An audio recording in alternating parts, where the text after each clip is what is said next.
Hey y'all, Matt here. I just thought I would do a little update. I'm watching a movie in the bathtub because my sinuses have been insane this week and I'm trying to soak up some steam and use my ever-trusty neti pot. Get one if you don't have one. Oh man, I'm tired of Pennsylvania. I mean, I love Pennsylvania, but these allergies.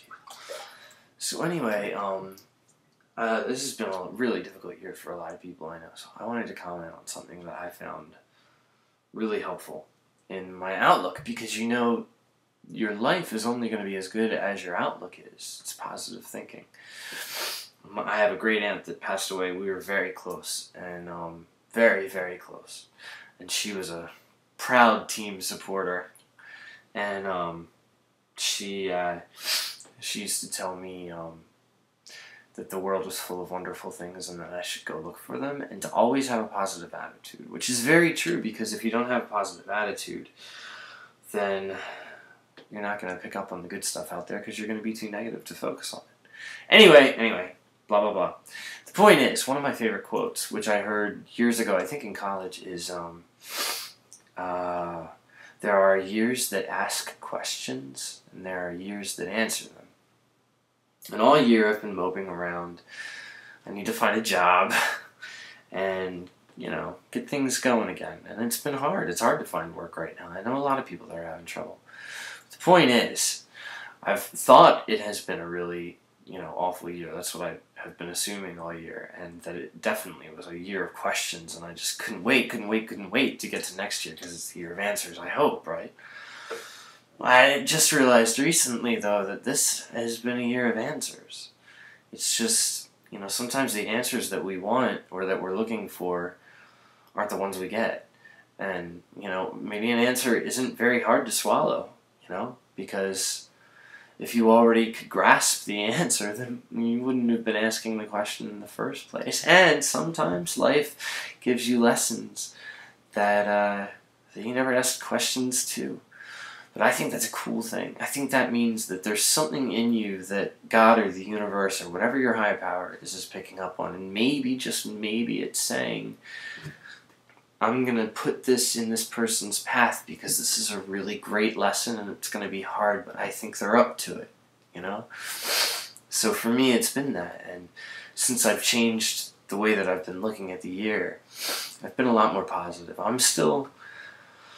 We're all still trying to hang in there and get through this, economic situation is not the best, and, the good thing that comes with the poor economy, though, I think, is that a lot of attention is paid to things that we take for granted that need our attention, like equality rights, and getting your life in order, and finding out that maybe love is more important than material things or fleeting pleasures. Anyway, those are just that's my personal lessons this year, and since I've been more willing and apt to handle taking on those answers, and hopefully now I can kind of see a pattern developing, and I'll pick up on the answers closer and sooner to when they appear, so that I don't go through so much of the trial just to get to the end and find the answer. I'll leave you with this.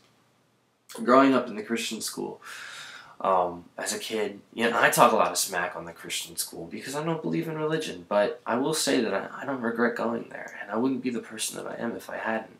And I've met a lot of great people there, I've also been remembering that, it's just like I get angry when people in the country go blasting Muslim faith and the Islamic faith because of what a few people did in the name of that religion. Is, that's a horrible mentality, because there are so many people. I have a lot of friends who are Muslim. Well, not a lot, but a few friends that are Muslim, and they're very peaceful, wonderful people, and they have this bad rap, and it sucks. And I feel like I've been doing that to Christians, because I think that there are Christians out there who really actually do live the Christian life. And I don't like to typecast, it's easy because, born-again Baptists, let me tell you. Anyway, when I was in school, we had this song in elementary school and all my Sunday school classes that we used to sing, and it was, alright, give me a minute, because it just jumped out of my head. I'll get it. Oh, right, how does it start? The foolish man built his house upon the sand. You know that song, right? It's the foolish man and the wise man. So what I've been learning to embrace, that I learned as a child in religion, you can take things from religion. Definitely, there are great truths. There's this idea that, the foolish man repeats his mistakes, which, I've done for the last 9 months. And then an average man will learn from his mistakes. And I'm closer to being that man, but the person that I want to strive daily to become is the wise man. He learns from the mistakes of others. So one day I hope that I don't have to make my own mistakes, and I hope that my positive attitude can continue to have dominance over my negative feelings, because it is so easy to despair in hard times, but you have to look for good stuff. There's a lot of good stuff around there. So that's my 2 cents for today. As you can see, I can barely breathe, so it's time to use the neti pot again. So I'll leave you with that. And I just wanted to say hi, and I hope you're all doing really great. I love you all very much. Much love.